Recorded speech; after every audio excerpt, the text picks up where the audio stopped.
Nggak pernah kebayang aku bakal ke kebun semangka untuk ngerasain panen sendiri dan nimbang langsung sebanyak ini. Halo temen Yuki, tiba-tiba ini udah video di kebun semangka aja, padahal sebelumnya kita lagi gempar-gemparnya sama durian. Gak apa-apa, ini cerita aja. Jadi sebelum musim durian itu, waktu itu aku sempat pergi ke kebun semangka yang lagi mau panen. Dan ini adalah pengalaman pertama Yuki ke kebun semangka langsung panen dan sebanyak ini.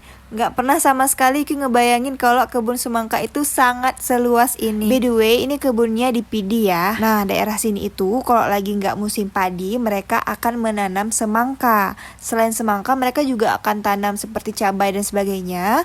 Tapi dominan mereka akan menanam semangka seperti ini. Dan sekarang aku mau coba keliling-keliling dan melihat bagaimana cara kita memanen semangka. Sebenarnya aku belum paham banget untuk panen semangka itu gimana, tapi ini sekilas sepertinya buahnya itu dari corak-coraknya itu warnanya udah agak lebih tua dan tangkainya itu juga udah lebih tua. Begitu bukan? Kalau salah komen aja ya, soalnya aku juga masih belajar tentang pertanian dan perkebunan. Serunya panen semangka di sini itu serentak loh guys. Semua pemilik kebun di daerah setempat akan panen secara bersama-sama. Nah, di kebun ini tuh ada 3 jenis semangka. Yang pertama semangka kayak gini yang corak-coraknya begitu, terus ada yang bulat kayak gini ya, yang ini. Nah, ini ada 2 nih, perbandingannya langsung ada. Lah, ini si Yuki ngapain? Mau coba-coba bantu langsir. Ternyata berat ya guys, 1 buah doang. Dan satu lagi tuh ada buah semangka kuning. Cuman hari ini semangka kuning belum bisa dipanen. Nah, setelah semangkanya dipanen dan dipindahkan, sekarang adalah waktunya kita untuk menimbang per buah semangka ini, kemudian ditulis. Lumayan pegel ya teman Yuki, kita nimbang seperti ini satu per satu dan kita tulis. Tapi pengalamannya itu luar biasa sekali. Kita punya pengetahuan baru. Oh, ternyata begini ya panen semangka. Yang selama ini cuma tinggal beli di toko aja, tapi hari ini beda. Langsung kita ngerasain